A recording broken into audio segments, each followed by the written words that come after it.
Olá, hoje vamos estudar um pouco sobre desdobramento astral e sonhos lúcidos. O que é desdobramento astral? Todas as pessoas se desdobram porque não lembramos sempre. Porque temos sonhos lúcidos. O que são esses sonhos lúcidos? Boa noite, meu amigo Pedro Ivan, minha amiga Gódiva, é um prazer estar com vocês. Muito boa noite. É uma satisfação imensa a gente poder se encontrar um pouco mais uma vez para a gente estudar um pouquinho sobre a doutrina espírita, em especial um tema muito caro para mim, que é sobre desdobramento astral e sonhos lúcidos. Um tema que tem me acompanhado desde a adolescência, eu sempre me interessei por sonhos e é o tema de hoje. Boa noite, Maria Sálvia Ribeiro. Grata satisfação estar com você. Mais uma vez a gente poder estar junto e estudar. Nosso estudo semanal. E a gente conversar um pouquinho de maneira descontraída sobre esse tema, desdobramento astral. Matheus, prazer estar com você. Matheus, seja bem-vindo, boa noite. Um abraço para sua esposa, Carol. Uma grata satisfação estar com vocês. Pois bem, vamos começar e as pessoas vão entrando e vão dando o seu ok. Desdobramento astral e sonhos lúcidos, a gente falou um dia desses sobre sonhos, né? E a gente conversou um pouco na visão da doutrina espírita, o que seriam sonhos e a gente lembra que existem sonhos... Boa noite, Juliana. Existem sonhos que são chamados sonhos comuns, né? São sonhos vulgares. São vulgares no sentido que são comuns, é a expressão que Allan Kardec usa, o sonho comum do dia a dia, por isso ele usa a expressão vulgar, vulgar significa isso. Hoje usamos a expressão vulgar em outros significados, mas na época ele tem essa conotação de sonho comum. E um sonho espírita seria aquele que a gente lembra daquilo que a gente vivenciou no mundo espiritual e que de alguma maneira traz algum tipo de mensagem produzida pelos espíritos para nós. Nem todas as pessoas usam essa expressão de sonho espírita, porque todos os sonhos são sonhos, né? São relações que nós temos com o mundo espiritual. Algumas pessoas têm algumas situações diferentes sobre os sonhos, né? E uma delas será o chamado desdobramento astral, que algumas pessoas têm estudado isso em várias correntes filosóficas ao longo da história da humanidade. Não é uma novidade falar sobre isso. Desde Aristóteles, na Grécia Antiga, o médico Romano Galeno, na Idade Moderna, várias outras pessoas escreveram livros, né, desde 1500, 1600, ou relataram ter tido sonhos em que estavam lúcidos, eles sabiam que estavam sonhando, né? E acho que, segundo o DSM, né, que é justamente esse dicionário sobre patologias mentais, provavelmente 40 a 50% da população mundial terá pelo menos um sonho lúcido ao longo da vida, pelo menos um. Então é uma coisa que metade da população do mundo tem sonho lúcido. O desdobramento astral nada mais é que uma lembrança parcial desse sonho, e ele se diferencia um pouco do que a gente chama de sonho lúcido, né? Então a expressão desdobramento astral é muito utilizada no meio que a gente chama de meio espírita, no meio da parapsicologia e também dos grupos esotéricos e grupos espiritualistas em geral. As pessoas procuram entender os sonhos, tentar dar alguma significação, né? Morfeu seria o deus dos sonhos na antiguidade e Hipnos, o deus do sono. Então essa ideia de que há alguém comandando nossos sonhos é antiga, né? Os deuses eram seres da natureza, eram seres às vezes criadores ou às vezes criados por outros deuses e que de alguma maneira estavam presentes em nossas vidas, né? O deus Morfeu, que era o deus do sonho, ele geralmente era o trono dele era uma cama que ficava em um lugar escuro, uma caverna escura, onde ele comandava, ele era capaz de penetrar os sonhos das pessoas. E ele, de certa maneira, tomava as formas, daí Morfeu, morfo, forma, as formas que ele desejasse. Então ele acabava tomando a forma de das pessoas do sonho e às vezes seduzindo as pessoas dos sonhos a tomar atitudes estas ou aquelas. Ou seja, temos desde a antiguidade uma ideia de que há algo diferente do sonho. Provavelmente, o primeiro contato do ser humano com o sonho foi o primeiro contato com sua percepção de espiritualidade. Lá na pré-história, o homem olhou para si mesmo, após acordar, e disse: eu me vi e eu estava dormindo. Então, se eu estava dormindo, então deve existir um outro eu que não é tangível, que não é tocável. E ele começou a chamar isso com o tempo do que seria espírito, né? Um outro eu, que não é esse eu material, e que daria então essa ideia de sonho. Então, o desdobramento é nada mais do que a gente sair do próprio corpo. Há pessoas que, quando dormem, elas conseguem perceber que estão sonhando e relatar, né, dos lugares que estiveram, né, ou que estão, e ter uma noção de onde eles estão. Esses chamados sonhos lúcidos. Existem estudos, né, desde 1913, mais especificamente a expressão foi criada por Frederick Williams Van Eden. O Van Eden, em 1913, vai criar a expressão sonho lúcido. Não quer dizer exatamente isso que a gente utiliza hoje. Ele estava se referindo a algumas outras coisas, mas a ideia de que a pessoa, durante o sono, sabe que está sonhando. Durante o sono, tem percepção do ambiente que ela está. Durante o sono, ela percebe que ela está num ambiente A ou B e é capaz de modificar esse ambiente. Ela percebe que está sonhando, ela tem essa noção de que eu sei que eu estou sonhando, e quando ela acorda, ela lembra do que sonhou. Esses tipos de sonhos lúcidos, esses sonhos em que a gente está dentro do sonho, sabe que está sonhando, pode às vezes modificar esse ambiente ou tomar as atitudes que quiser. Digo, eu estou no sonho, estou sonhando, sei que estou sonhando, eu decido ir a uma outra cidade, vou visitar a praia, e a pessoa vai realmente, no segundo ela está na praia, e ela é capaz de caminhar por esse sonho da maneira que ela bem quiser e modificá-lo bastante à vontade. E geralmente, quando ela acorda, ela lembra da maior parte do sonho, e isso é uma coisa muito impressionante para ela.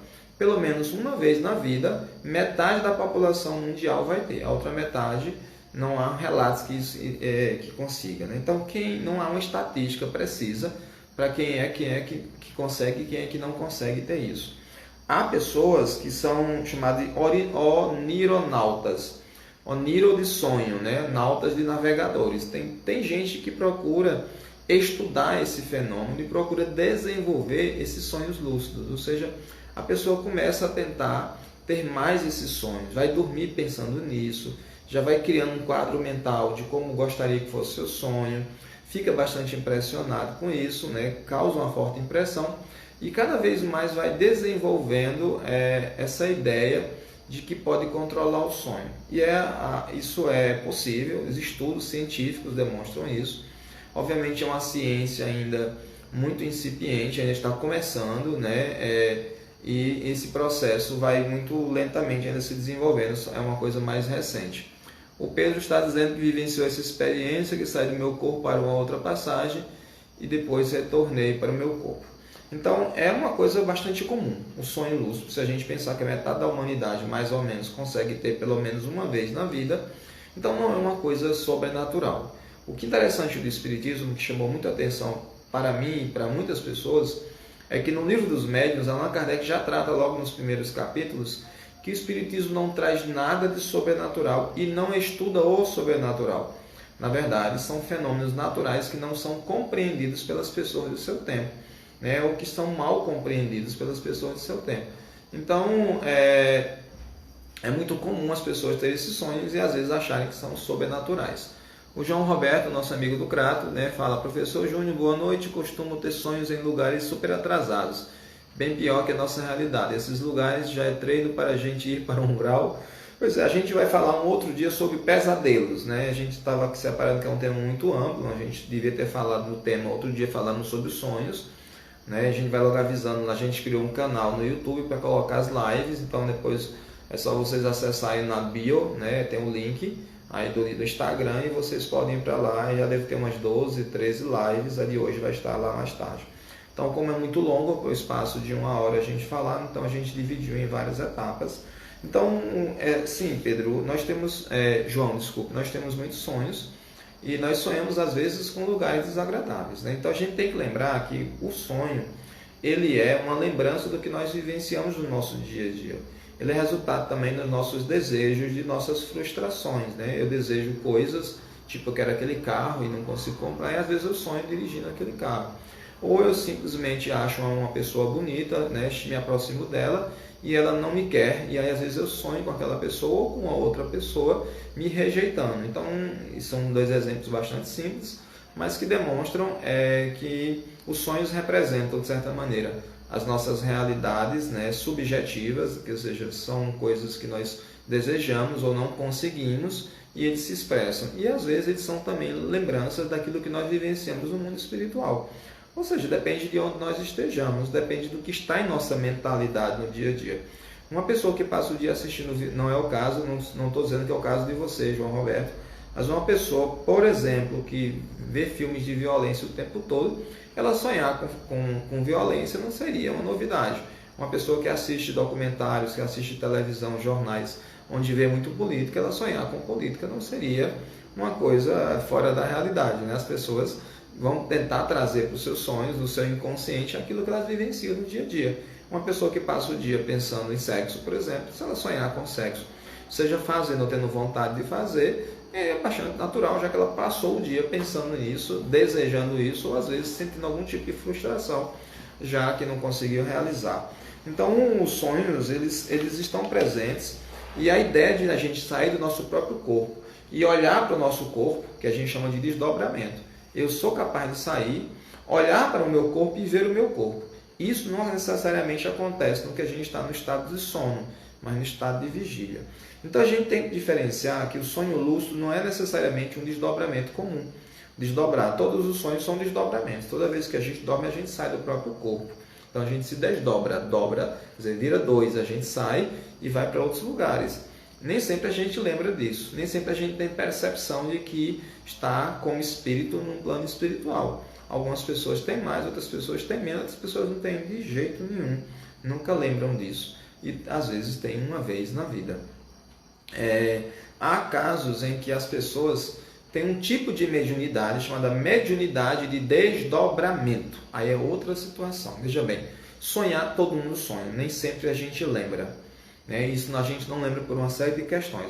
Na live passada eu falei para vocês em um outro dia que a gente pode melhorar isso escrevendo sonhos. Ah, mas eu não lembro.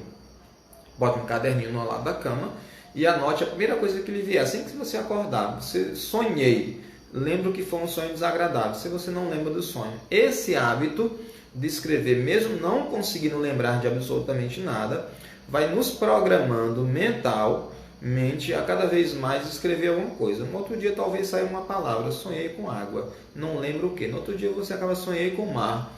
E aí você vai aumentando esse processo, tem que ter paciência, às vezes é só uma palavra no seu diáriozinho de sonhos, ou pode ser também uma frase, depois você vai desenvolvendo até um texto sobre isso, que você é que decidirá o quanto vai ser detalhado no seu diário do sonho. Você pode guardar num lugar onde outras pessoas não possam ler, ou você pode escrever no seu bloco de notas, no celular, e fazer lá um relato, e depois você copiar para o seu computador, para algum lugar, se você tiver interesse. Então, o sonho, todo mundo sonha. Sonho lúcido, metade da humanidade, mais ou menos, tem pelo menos uma vez na vida. Desdobramento, que é você sair do seu próprio corpo e observar o lugar, você acontece isso no sonho, com todo mundo.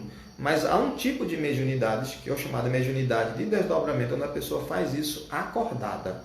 Ela está num estado que nem está dormindo e nem está totalmente acordada. Um estado intermediário entre a vigília e o sono, onde ela está ali meio que ouvindo o ambiente em que ela se encontra, seja o quarto dela, seja uma reunião mediúnica, seja no seu trabalho, aquele sonozinho super leve que a gente às vezes tem, a gente está ali numa cadeira meio que cochilando, meio que caindo para trás, e a gente de repente se percebe fora do próprio corpo e está numa situação ali, às vezes para algumas pessoas, de pavor, porque ela tem medo daquilo que ela está vivenciando e às vezes acorda por conta disso. Isso às vezes dura alguns segundos, e tem gente que tem um sonho que demora muito tempo. No caso dos sonhos lúcidos, os estudos demonstram que a pessoa tem um sonho lúcido geralmente após 5 horas de sono, 5, 6 horas de sono, quando o corpo já recuperou, repousou, a mente também repousou, e aí a pessoa frequentemente tem um sonho lúcido mais ou menos depois disso. Não é uma regra absoluta, mas é o que se viu mais frequentemente por estudos em várias partes do mundo. A Universidade de Stanford, nos Estados Unidos, tem alguns pesquisadores que estudam mais especificamente os sonhos lúcidos.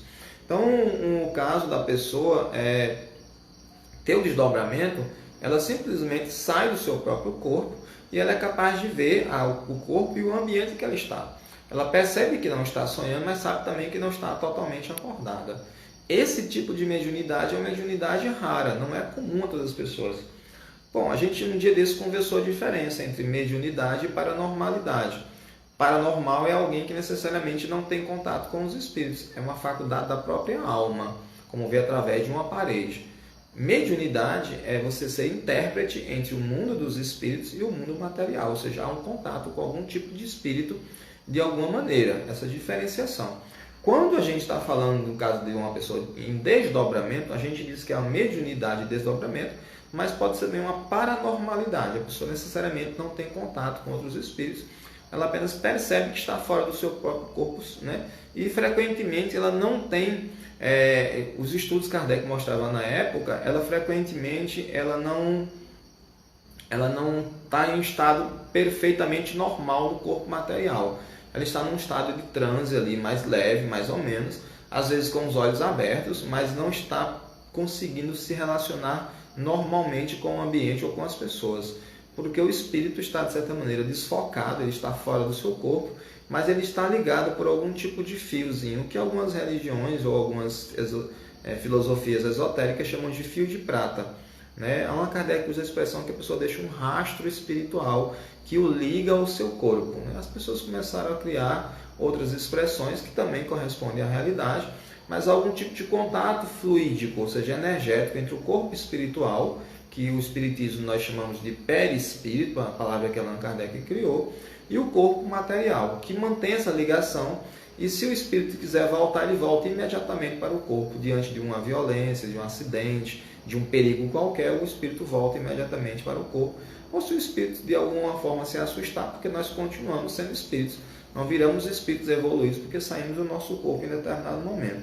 Então a pessoa, ao voltar para o corpo material, ela pode às vezes sobressaltar, aquele susto tipo que a gente tem, parece que eu voltei para o meu corpo e de repente me assustei com isso. O Pedro fala, há situações em que a pessoa sonha o que foi em outra vida, semelhante a uma regressão. Sim, isso é verdade.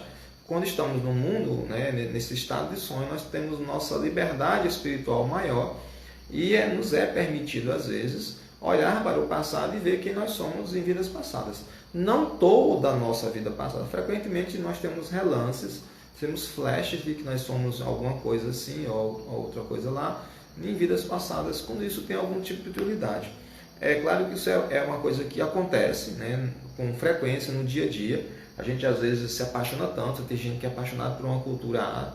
Eu tinha um amigo que era apaixonado pelo México, ele achava que tinha vivido no México, porque ele sabia tudo do México, ele gostava das músicas mexicanas, das novelas mexicanas, ele gostava de tudo, mesmo antes de haver na televisão as novelas mexicanas, mesmo antes do Chaves fazer sucesso em nosso país nos anos 80, mas ele já era uma pessoa já de idade, já era bastante apaixonado pelo México desde os anos 60 que ele tinha esse contato. Então ele tinha essa sensação de que já viveu lá. A pessoa que já tem uma sensação dessa, quando ela entra em estado de desdobramento, é mais fácil para ela realmente ter esse contato, se for algo forte em sua vida. Então a gente tem que entender assim, nem todo mundo é um paranormal ou um médium de desdobramento. Sonho todo mundo tem, nem sempre lembra. Sonhos lúcidos a gente pode ter pelo menos uma vez na vida, nem todo mundo vai ter também, mas pelo menos a metade da população. Desdobrar-se estando num estado de transe muito suave, você é capaz de perceber-se fora de si mesmo. Bom, o que a gente tem que ter cuidado em relação a isso, não só aqui dentro do Espiritismo, mas em todas as correntes filosóficas e por aí que a gente vê. É que a gente frequentemente, a gente diz que é médium sem ser. Olha, veja bem, Allan Kardec perguntando ao espírito Erasto, que é o espírito que ajuda a formatar a maior parte do livro dos médiuns, ele diz que todo mundo da humanidade é médium e raramente alguém que não tem rudimentos da mediunidade. Então a gente tem 7 bilhões de seres humanos que tem algum tipo de contato com o plano espiritual. Porém, nós não somos todos médiuns iguais. Há pessoas que têm 1% só de mediunidade e tem gente que tem lá em cima perto de 100%. Ou seja, tem gente que vive mais para lá do que para cá. Um exemplo é o Chico Xavier, que tinha uma mediunidade que conversava com as pessoas e às vezes não sabia se a pessoa estava viva ou estava desencarnada. Isso aí são casos mais raros. Algumas pessoas vão expressar sua mediunidade através do sonho, e apenas aí, e tem gente que vai ter apenas sensações de que há espíritos na sala, tem gente que vai ver espíritos e tem gente que vai psicografar sem nem saber o que está escrevendo. Tem gente que escuta e escreve aquilo que os espíritos dizem, tem gente que consegue, né, ter outros tipos de derrubar objetos assim, com a presença dos espíritos, né, que às vezes os objetos da sala caem, que a gente chama de espíritos batedores, que são espíritos brincalhões, que na linguagem alemã seria o poltergeist. Então existe uma variedade infinita de mediunidades e também de níveis de cada um deles. Então todo mundo, de certa maneira, tem um pouquinho de mediunidade. Algumas são mais raras, como de desdobramento. E o que é interessante em relação a isso? É que a mediunidade é uma coisa patente, é uma coisa que as pessoas são capazes de perceber. Quando só eu percebo que sou médium e ninguém mais tem esse tipo de percepção, quando não há nenhum tipo de comprovação, eu tenho que começar a observar se aquilo que eu estou vivenciando é feito da minha imaginação super excitada, ou de fato é um fenômeno mediúnico. Se é só um pouquinho, muito pouquinho, que não dá para as pessoas perceberem, ou se é algo que é realmente muito visível e que as pessoas conseguem facilmente perceber. Então, por exemplo, quando a gente está passando por um processo obsessivo, a gente já vai falar sobre isso outro dia, de uma influência negativa de um espírito sobre a gente, onde a gente às vezes muda de personalidade, sabe, age de maneira violenta, quebra coisa, a gente diz, ali não é o Júnior, ali tem alguma coisa errada, o comportamento dele não costuma ser esse. Então isso é uma coisa que é visível para as pessoas. Então ali deve ter uma influência espiritual para quem tem algum tipo de visão espiritualista. O mesmo se dá em relação ao desdobramento. Um médium, numa reunião mediúnica de desdobramento, ele frequentemente está consciente, ele está numa reunião mediúnica, sentado geralmente no centro espírita em torno de uma mesa, porque a mesa facilita a psicografia para os médios psicógrafos, mas não é obrigado a ter uma mesa numa reunião mediúnica. Por certa maneira, em nosso país isso ficou bastante comum, isso veio da Europa, por conta das mesas girantes, e por conta de Allan Kardec preferir os médiuns escreventes, ou médiuns psicógrafos, como se chama. Porque o psicógrafo, a mediunidade psicográfica, você consegue ler a mensagem 20 vezes. Na época de Kardec não tinha gravador. Então, para você repetir aquela mensagem muitas vezes, não dava como. O Espírito falava uma vez, aí cada um guardava o que podia na sua memória, ou alguém ia escrevendo na hora, e nem sempre não dava para escrever tão rápido assim. Não existia nem caneta, era caneta tinteiro na época, então lápis grafite. Era bem difícil. Hoje em dia é mais fácil, a gente até com o celular consegue gravar uma reunião mediúnica para escutar depois o que o Espírito disse e tentar filtrar aquilo que é interessante. Então, o médium de desdobramento numa reunião mediúnica, ele está consciente e ele sempre sai do próprio corpo, ele tem uma forte sensação de que está saindo do próprio corpo e ele vê o ambiente espiritual da reunião. Frequentemente ele não vê as paredes. Ele tem a sensação que não existem paredes no ambiente, que a sala é muito maior do que está aparentando e que há outras pessoas na reunião, seja em pé ou sentadas. Muitas vezes eles veem outros apetrechos, como cadeiras que não aparecem no plano material, onde há espíritos assistindo a reunião como se fosse uma palestra pública, porque às vezes o espírito que vem dar a comunicação na reunião mediúnica é um espírito bastante elevado, que decidiu falar algumas palavras que interessarão a alguns espíritos. Outras vezes, como acontece na maioria das vezes, as reuniões são socorristas. São espíritos que estão em sofrimento, que são trazidos para de alguma maneira serem conversados com ele algum tema, para que eles despertem do seu estado de sofrimento e comecem a buscar a se ajudar, e que os espíritos que estão próximos a eles, que os amam, que têm carinho por eles, também consigam ajudá-los. O médium, então, de desdobramento, ele consegue ver o ambiente que ele se encontra, e quando ele volta, ele narra coisas que outros médiuns confirmam. Né? Diz, não, o espírito que se comunicou comigo, eu não conseguia vê-lo, mas ele falou assim, assim, assim. Aí o médium de desdobramento diz, olha, ele estava com a roupa vermelha. Aí outras pessoas começam a dizer, não, era assim, e vão complementando uma a outra, e às vezes é escrito isso, sabe? E às vezes as pessoas não têm esse contato, depois se lê e vê que mesmo sem as pessoas terem falado, o que elas escreveram são informações que se complementam, ou que às vezes são as mesmas informações. Então veja que a mediunidade, assim, todo mundo pode dizer que é médium, mas que tipo de mediunidade é essa? Qual o grau dessa mediunidade? Por isso que o interessante do Espiritismo sempre me cativou, é que ele é um estudo que você pode comprovar se é uma fraude, se é uma coisa verdadeira, se é uma coisa falsa. Às vezes a pessoa frauda, de má vontade, ela quer realmente enganar os outros porque ela quer ganhar algum tipo de benefício financeiro com isso.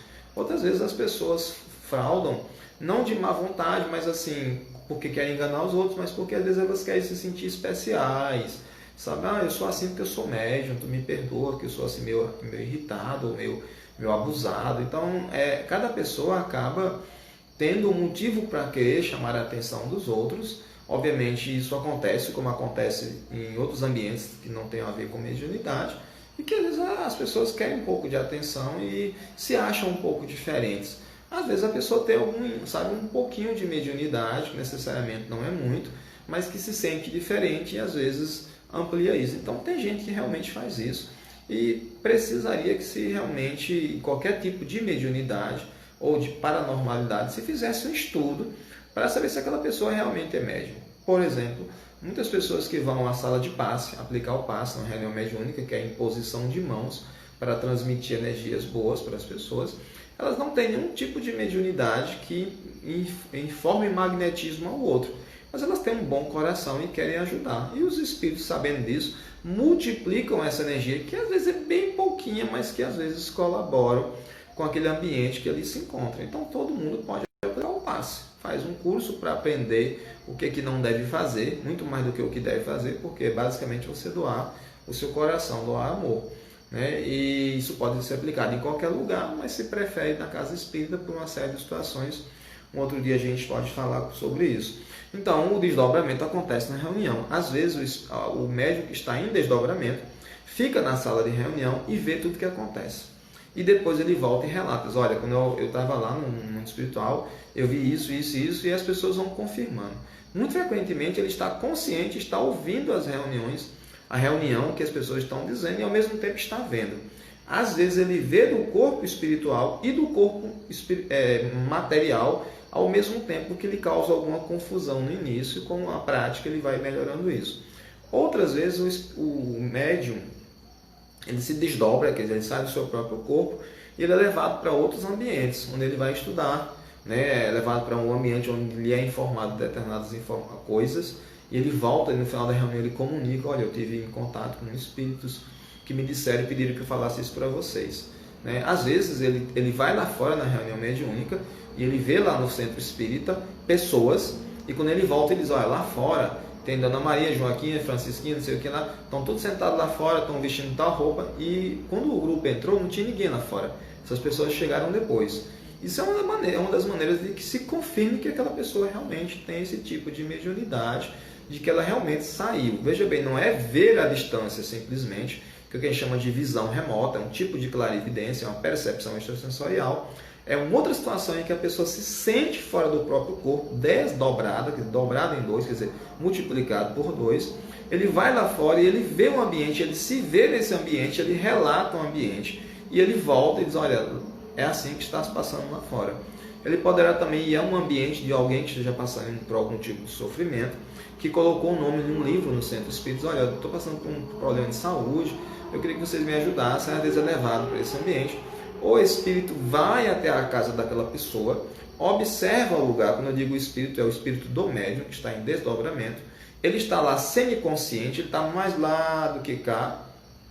Quando ele volta, ele relata: a casa da pessoa é azul, ela tem uma janela, a pessoa está no quarto, enrolada por um lençol vermelho. E aí, quando é falado, depois você pergunta o paciente, a pessoa diz: eu realmente estava desse jeito. Quer dizer, é uma maneira de comprovar que a pessoa é médium.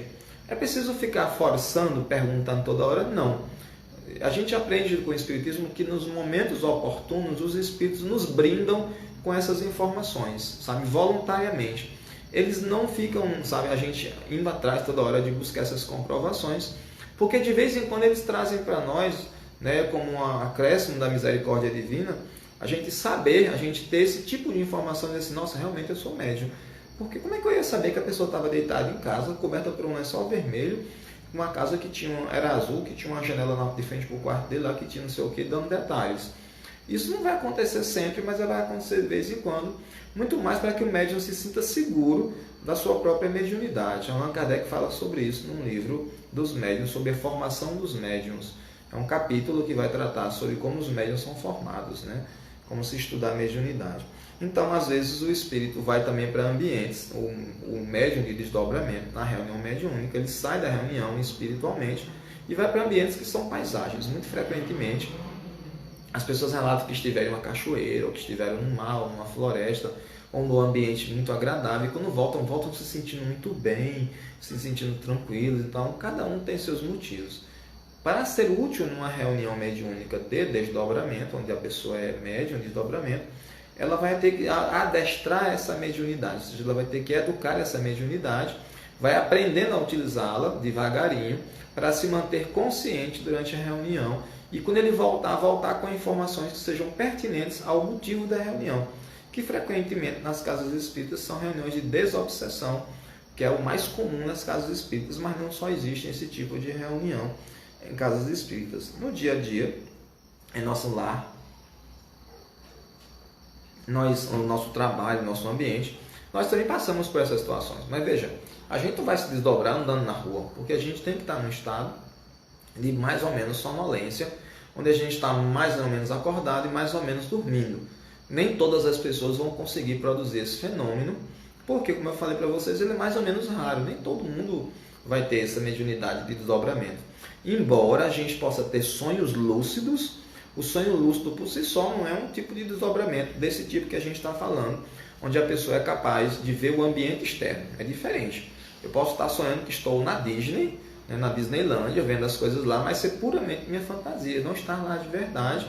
E eu posso ir modificando o meu ambiente do sonho, porque eu estou tendo um sonho lúcido, diferente de um médium de desdobramento, ou um paranormal em desdobramento, que ele de fato vai até a Disney e ele relata o que tem lá, mas ele não consegue modificar o ambiente. Quer dizer, olha, eu estou vendo um carrossel e esse carrossel é assim. E se alguém diz assim, você pode modificar o carrossel? Não, o carrossel está lá, eu estou vendo que ele está girando, que tem crianças em cima, e de descrever as crianças que estão lá, ou as pessoas que estão lá. É uma diferença, quer dizer, ele não tem a capacidade de modificar o que ele está vendo, porque não é um sonho lúcido, é um tipo de visão que ele está tendo daquele ambiente que ele está, às vezes, longe, porque o espírito também está lá, embora continue ligado ao corpo material. O que acontece frequentemente é que muitas pessoas dormem nas reuniões mediúnicas porque estão cansadas do dia a dia, né? Porque a pessoa vai para uma reunião mediúnica, é um trabalho voluntário, ninguém vai por obrigação, vai porque quer ir, e às vezes a luzinha está mais fraquinha, às vezes tem uma luzinha ali acesa, pequenininha, às vezes vermelha, às vezes azul, às vezes amarela, sabe, para criar um ambiente mais fácil de se concentrar. Pode ser tudo no escuro, podia ser luz acesa mesmo, mas é mais diminuir um pouquinho para facilitar a concentração das pessoas. E tem gente que realmente cochila, que ronca. Eu já participei de reunião que a pessoa roncava mesmo. E quando terminava, dizia, não, que eu estava em desdobramento. Ele dizia, o que é que você viu? Não lembro de nada. Quer dizer, não estava dormindo mesmo. Estava tendo uma boa soneca, porque de repente estava cansada, né? Trabalhou muito durante o dia a dia, né? Durante o dia, não teve tempo de repousar, foi para a reunião muito cansado e às vezes não consegue manter a lucidez. É característica do desdobramento essa lucidez. Tem médiuns, que são chamados médiuns sonâmbulos, que eles adormecem, você chega lá e já chega a estar roncando mesmo, está em silêncio total. Porém, quando ele volta, ele relata de coisas que, como a gente acabou de falar, de coisas que não daria para saber se ele não tivesse ido lá. E às vezes, ele estando dormindo, o espírito começa a se comunicar. Esse médium sonâmbulo, também chamado de médium inconsciente, que ele não sabe o que está dizendo, e aí vai falando. Isso há detalhes, há variações inúmeras. O espírito André Luiz relata em vários livros sobre como isso funciona, mas é mais ou menos assim. Então, a mediunidade ou a paranormalidade de desdobramento sendo um tanto rara, nós acharmos que somos médium de desdobramento é só uma maneira que a gente fala no meio espírita, que eu estava assistindo a palestra e me desdobrei, quer dizer, eu dormi durante a palestra. E o que é que você viu? Não, eu sei que eu apaguei. Então, se a pessoa não lembra absolutamente nada, não produziu nada, então será que ela realmente desdobrou? Ou é uma maneira que as pessoas frequentemente querem dar uma desculpa para dizer que estavam cochilando porque a palestra não lhe interessava tanto. Às vezes a pessoa vai assistir a palestra e realmente não consegue, porque há efeitos de espíritos que querem nos atrapalhar. Às vezes a pessoa não assiste porque a palestra não é boa, E às vezes a pessoa não assiste porque a pessoa está cansada do seu dia a dia, né? Teve um dia agitado e não consegue se concentrar. Essas motivações bastante comuns. Então, no estado de vigília em transe, esse médium de desdobramento percebe a si mesmo fora do corpo, vendo o ambiente, né? Ora do ponto de vista do corpo físico, ora do ponto de vista do corpo espiritual. E frequentemente relata esses ambientes. Esse é o desdobramento. A gente simplesmente sonhar, não. Sonhar, eu posso sonhar que com qualquer coisa, que estou no mar porque eu gostaria. Nessa quarentena, eu gostaria muito de ter a oportunidade de ir tomar um banho de mar, sentar na areia, caminhar ali um pouquinho na areia da praia, sentir água, né, gostosa, fria nos pés da gente. Mas estamos confinados em casa, não podemos ir. E eu sonhar com isso é perfeitamente normal. Agora, já pensou se eu estou aqui em casa e eu começo a ter esse sonho, e aí eu começo a relatar, ou então no outro dia eu acordo e diz, olha, eu sonhei que tinha uma situação na praia lá, e aí daqui a pouco aparece no jornal o que eu relatei, né? Então, de repente, eu fui de fato lá, vi esse fato, voltei, né, o que aconteceu lá, relatei para alguém da família, ou então até escrevi. Mais tarde esse negócio passa no jornal. Então eu tive um sonho, foi adivinhar no futuro, eu fui lá e vi a coisa acontecer. Adivinhar o futuro a gente vai falar um pouco sobre isso mais na frente, mas você imagine que se está todo mundo na rua e tem alguém em cima de um prédio lá em cima, quem está lá em cima do prédio vê toda a rua e é capaz de ver se dois carros vão bater. Eles estão vindo em alta velocidade, parece que não vão parar, eles podem bater, então você está vendo no futuro que poderá não acontecer. No último segundo deles pode desviar ou então frear e não bater, mas há uma possibilidade deles baterem. O futuro é mais ou menos isso. Ele é um futuro mais ou menos imediato. A gente vai depois falar sobre pessoas que conseguem edificar o futuro mais distante, como Nostradamus, né? Que viveu, se não me engano, Michel Nostradamus no século XVI, e que vai falar um pouco sobre, com suas centúrias, sobre o futuro. Mas, para o Espiritismo, da época de Allan Kardec especificamente, era muito importante o estudo, demonstrar que esses fenômenos não eram simplesmente fenômenos fruto da imaginação das pessoas, porque a gente às vezes tem uma imaginação fértil e começa a dizer, olha, eu sou médium, estou vendo um monte de coisa, mas nunca tem nenhum tipo de comprovação nem para ela mesma.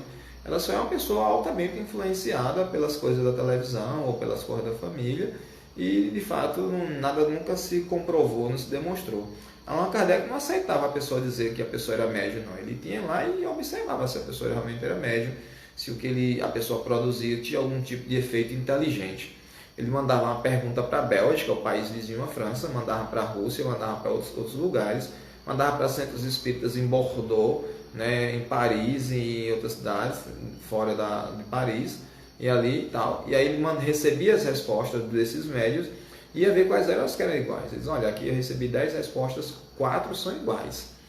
E só muda às vezes o vocabulário, mas é o mesmo sentido. Em algumas o vocabulário era o mesmo. Então ele disse, mas aqui tem alguma coisa. Esses outros aí, eu não sei o que é que eles estão dizendo, não tem nada a ver com o que os outros responderam. Então, esses outros receberam mensagem de espíritos que não tinham nada a ver com a história, que estavam dizendo qualquer bobagem, como qualquer pessoa falar qualquer bobagem, ou simplesmente aquelas pessoas não eram de verdade médiuns e se achavam médiuns e falavam com seus próprios conhecimentos. Então, ele ia separando, ia vendo o que era e o que não era. Coisa que hoje, no dia a dia, a gente não se preocupa muito com isso, né? A gente, seja no centro espírita e em outros lugares, nós não somos cientistas aqui no Brasil. A gente não tem essa pegada cientista que os primeiros estudantes do espiritismo tinham, sabe? As pessoas, na época de Kardec, né, capitaneados por Kardec e por outros também, como Gabriel Delane e vários outros, eles tinham esse negócio de ir lá e, será que a pessoa é médium mesmo? Vamos fazer aqui estudos, vamos fazer comprovações, vamos ver as respostas que eles dão às perguntas. E hoje não, a gente vai para um centro espírita e aqui tem um médium e tal. E às vezes dá mensagens muito bonitas, de espíritos muito bons e tudo mais, mas a gente às vezes só passa a vida inteira e não vê uma coisa que comprova. Veja o caso de Chico Xavier. Ele recebia a mensagem dando detalhes da vida da pessoa, né? Então a pessoa recebia e dizia, nossa, ele está falando de uma coisa aqui que só a nossa família sabia. Então isso é uma comprovação mesmo sutil, muito leve, de que aquilo que Chico Xavier estava recebendo era de fato de um espírito, que esse espírito tinha conhecimento da família.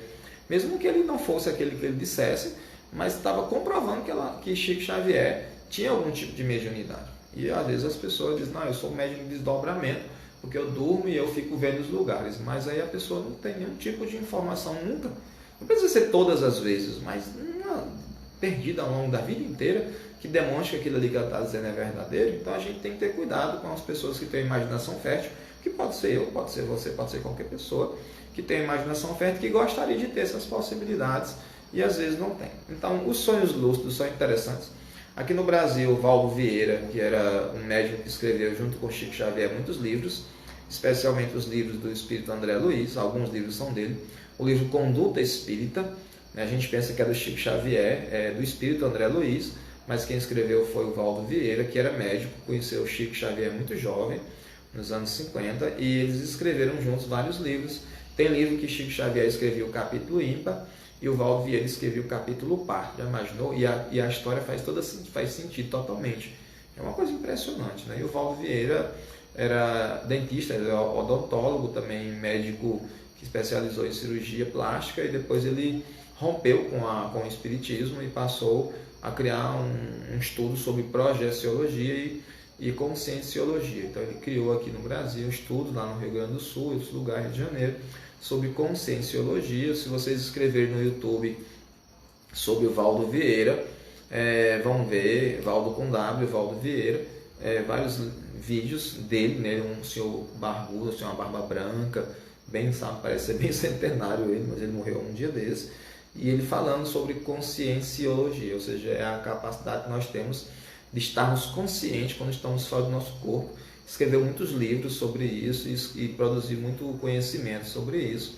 Obviamente, se nós temos um tipo de habilidade, de faculdade, de desdobramento, então isso é mais fácil. Nós não temos de jeito nenhum. Então, assim, a gente pode ter a mediunidade de psicografia, mas se nós não somos médium de desdobramento, não adianta a gente forçar a barra. A gente pode conseguir algum efeitozinho eventual, como aconteceria com o restante da humanidade. Mas se a pessoa não é médium psicógrafo, não adianta, ela pode ser médium vidente. Vê espíritos, mas não consegue escrever absolutamente nada. Tem gente que é analfabeta e ainda assim recebe mensagens escritas dos espíritos, né? São casos mais raros, bem raros, mas Allan Kardec percebeu que isso acontece. Se a pessoa é médium audiente, ela escuta os espíritos, não adianta ela forçar a barra e querer ver os espíritos, que ela não vai ver. Porque a necessidade de evolução dela passa pelo ouvido, pela audiência espiritual. Então ela é médium audiente. É possível que uma pessoa surda seja capaz de escutar os espíritos e não ser capaz de escutar as pessoas aqui no mundo material, porque a escuta é espiritual e não é dos órgãos carnais. Então, se a gente não tem a faculdade de desdobramento, a gente pode desenvolver algum nível, sabe, disso, mas não conseguirá ser o que a gente chama de médium de desdobramento, porque não faz parte. Agora, quando a gente tem uma mediunidade, às vezes, e a gente está muito afim de ajudar os outros, e a gente começa a trabalhar nesse sentido e de fato ajudar, às vezes os espíritos dão um empurrãozinho, sabe, e melhora um pouquinho isso. Então, dificilmente uma pessoa só tem um tipo de mediunidade. A gente geralmente tem vários, mas uma é mais forte do que as outras são mais fraquinhas, são secundárias, não importam muito. Allan Kardec, ele criou, no livro dos Espíritos, no livro dos Médiuns, ele cita 3 casos bastante interessantes. Um tipo específico de desdobramento é aquele chamado fenômeno de bilocação, em que o Ernesto Bozano ele escreve um livro chamado Fenômenos de Bilocação, no início do século XX. Eu tive a oportunidade de ler esse livro logo quando eu conheci o Espiritismo, há muitos anos atrás, e as pessoas se desdobram e são vistas por outras pessoas em outro ambiente. Então, Santo Agostinho, o Santo Antônio de Pádua, né, ele tem esse caso, ele está num lugar e o pai dele está sendo julgado em outro, e ele é visto lá nesse outro lugar, muitas léguas de distância, onde ele vai lá e inocenta o pai dele. Allan Kardec cita esse fato no livro dos Médiuns, e ele inocenta o pai e aponta a pessoa que cometeu o assassinato, que depois foi punida, porque de fato foi comprovado. Só que se sabia que ele estava em outro país e não estava naquele lugar onde o pai dele estava. Então ele foi visto em 2 lugares. Então ele estava, na Itália, o pai estava na Espanha, ele foi lá na Espanha e ele se desdobrou. E não só isso, ele foi visto por outras pessoas. Então chama esse fenômeno de bilocação. 2 lugares, locação. De estar em 2 lugares ao mesmo tempo. É um fenômeno de desdobramento, mais raro ainda em que a pessoa é vista em 2 lugares. Santo Alfonso Liguori também passou por essa situação e vários outros.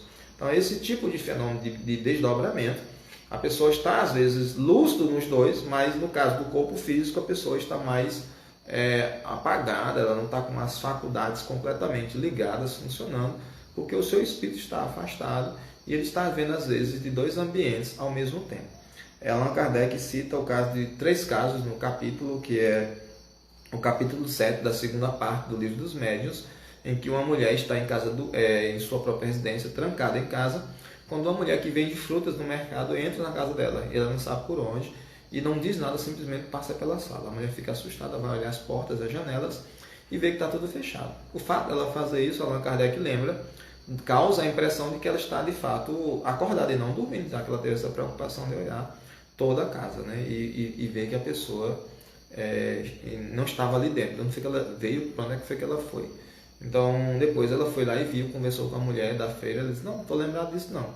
Quer dizer, o espírito da mulher da feira, ele saiu do seu corpo, né, da feirante, foi para algum lugar, passou pela casa de alguém, e essa pessoa viu, mas a pessoa que estava, o espírito depois não lembrava disso, mas a pessoa viu. Então, talvez aquela mulher fosse uma médium vidente que visse o espírito, ou talvez esse espírito tivesse de fato tido uma certa materialidade e talvez fosse visto por outras pessoas. Como a mulher morava sozinha, não tinha como saber. Homem que visita uma outra senhora. Tem uma senhora que estava doente e que via um senhor, sabe, no meio social de vez em quando. E ele tinha um recipientezinho chamado tabaqueira, que se colocava rapé, né? Tem gente que masca ou que respira lá o fumo, né? E esse homem estava lá sentado na cama, ela estava doente, ele sentado, mexendo nesse objeto lá, nessa carteira, tipo uma caixinha de cigarro, uma coisa assim. E ela ficou muito impressionada com aquilo, né? E aí, quando ela tentava falar, ele fazia só silêncio para ela se acalmar. E depois, quando ela melhorou, ela encontrou com ele e perguntou, agradeceu pelo fato de ter visitado. Ele disse, não, nunca visitei a senhora não. Ele disse, não, o senhor foi na minha casa. Eu disse, eu não. Quer dizer, ele não lembrava de ter ido lá, mas ela lembrava de ter visto ele na casa dele. Então o espírito foi, mas ele não tinha consciência de que havia se desdobrado, porque ele não lembrava. Na hora talvez ele tivesse consciência, mas ao voltar para o corpo, o cérebro às vezes não é capaz de absorver todas as informações que viu no mundo espiritual. E o caso mais chocante é um caso que Allan Kardec cita de um homem que é solteiro e que a família queria muito que ele casasse. E ele disse, eu vou casar, tá? Ele disse, olha, a gente tem uma noiva para você, uma jovem de outra cidade, algumas léguas daqui, que você devia ver. Ele disse, tá certo, eu vou. Passou um ano, ele, não se preocupou realmente em ir, né, em ver essa mulher. Só que aconteceu, né? Ele então, no dia de Corpus Christi, está em sua casa, apareceu então uma mulher, né, na sua porta, uma mulher jovem, com uma roupa branca, com uma tiara na cabeça, com uns apetrechos, que lhe chamou muita atenção. Ela não lhe disse nada, apenas apareceu, lhe apertou a mão e ele viu um anel no dedo, que lhe chamou muita atenção também. E aquilo ficou muito forte, né? Passou um tempo, né? O ano seguinte ele foi à cidade conhecer essa mulher, né? Que seria sua noiva. Naquela época não tinha, foi em 1835, não tinha televisão, não tinha rádio, não tinha fotografia. Quando ele chegou na casa para conhecer a sua futura noiva, que ele olhou para ela, ele teve uma impressão forte de que já conhecia aquela mulher. A mulher desmaiou, passou mal, porque disse que já tinha visto aquele homem, que um ano antes, no dia de Corpus Christi, exatamente, ele tinha chegado lá com aquela mesma roupa e tinha falado com ela. E ele disse, de fato eu me lembro da senhora. E aí eles acabaram noivando e casando. E ela estava com a mesma roupa do que ele tinha visto um ano antes. Quer dizer, parece que ele viu o futuro, ou quem sabe ela estava com a mesma roupa 2 anos seguidos, né? A mulher não gosta muito de repetir roupa, né? Principalmente numa festividade popular, mas isso causou forte impressão e Allan Kardec parece que conheceu os dois, porque ele narra como se ele conhecesse o casal e diz que o casal é um pessoal muito positivo, que não é muito crédulo não, sabe? Não acredita em tudo que escuta não, e que eles narram esse caso e já eram casados. Isso aconteceu em 1835 e Allan Kardec escreve o Livro dos Médiuns em 1861. Então já fazia bastante tempo, e são dessas curiosidades, e seria talvez um desse tipo de desdobramento, onde a pessoa está com um fenômeno de bilocação, ela está em 2 lugares porque ela é vista por outras pessoas, né? E ela está fisicamente em um lugar mais ou menos em estado de transe, de crise, como Allan Kardec usava a expressão. Kardec não usava a expressão transe, à época a expressão era crise, a pessoa está em estado de transe e ela né, se desloca e o espírito está vivaz, ele consegue ver tudo ao seu redor e o seu ambiente. Então entendamos, nem todos nós temos todas as mediunidades. A gente pode ter uma ou não ter nenhuma, ou ter alguma coisa assim de vez em quando. O médium ostensivo, como dizia Kardec, é aquele que produz fenômenos frequentemente, né? Não é aquele que só de vez em quando vê espírito, é aquele que vê com frequência. Claro que ele vai ver às vezes como uma sombra, outras vezes ele vai ver claramente, e outras vezes ele vê um ser transparente. Aquele que às vezes só escuta os espíritos, só escuta de vez em quando, necessariamente não é médium. Você escutar uma vez na vida não faz de você um médium audiente, mas você escutar com frequência sim. A mediunidade de desdobramento, se a pessoa tem, ela pode ser educada, melhorada. O centro espírita é um lugar onde se estuda isso, existem os grupos de estudo nos centros espíritas, onde as pessoas fazem esses estudos e aprendem a utilizar. Se você não é médium de desdobramento, então você não tem como inventar isso. Não tem, você pode fazer o seguinte, você pode trabalhar com seus sonhos lúcidos, aprender a ficar dentro desses sonhos lúcidos e começar a desenvolver alguns tipos de conhecimento. Por quê? Porque o sonho lúcido é um sonho onde você sai do seu corpo e você começa a interagir. Mas aí há uma série de fantasias onde você consegue modificar essa fantasia. É como se a gente tivesse um filme que a gente pode modificar. Tem um filme excelente sobre sonhos interpretado pelo ator Leonardo DiCaprio, né? Tem no Netflix. É só escrever lá Leonardo DiCaprio que você vai ver Interception, o nome do filme em inglês, que ele, se não me engano, ganhou Oscar de efeitos especiais. Um filme muito interessante sobre os sonhos e vocês podem assistir lá e vão gostar muito, né? O livro também, Fenômenos de Bilocação, do Ernesto Bozano, é muito recomendado, é muito bom esse livro e vai dar muitos exemplos sobre essas situações.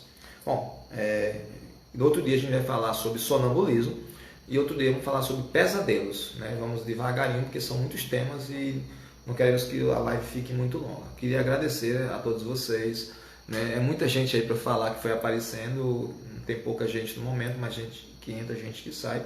Queria agradecer a atenção de vocês. Lembrar que essa live vai estar salva aí no Instagram e também no canal Reflexão Espírita lá no YouTube que a gente criou, porque tem gente que já falou comigo hoje que não tem rede social, né? Falou comigo pelo WhatsApp, ela não tem Instagram, não tem Facebook e queria assistir. Aí eu mandei o link do YouTube para ela pelo WhatsApp e ela vai assistir pelo YouTube, porque tem gente que não tem rede social. Então quem quiser pode assistir através do YouTube, lá já tem algumas palestras, aí vocês podem também fazer perguntas e também dar opiniões e temas que vocês gostariam de falar. Então, muito obrigado a todos vocês pela participação, pelas perguntas, pelas informações. Deixo o meu abraço a todos, né? Uma boa semana. Sexta-feira, 8 horas, a gente está aqui com outro tema. Então, muita paz a todos e meu forte abraço. Até lá!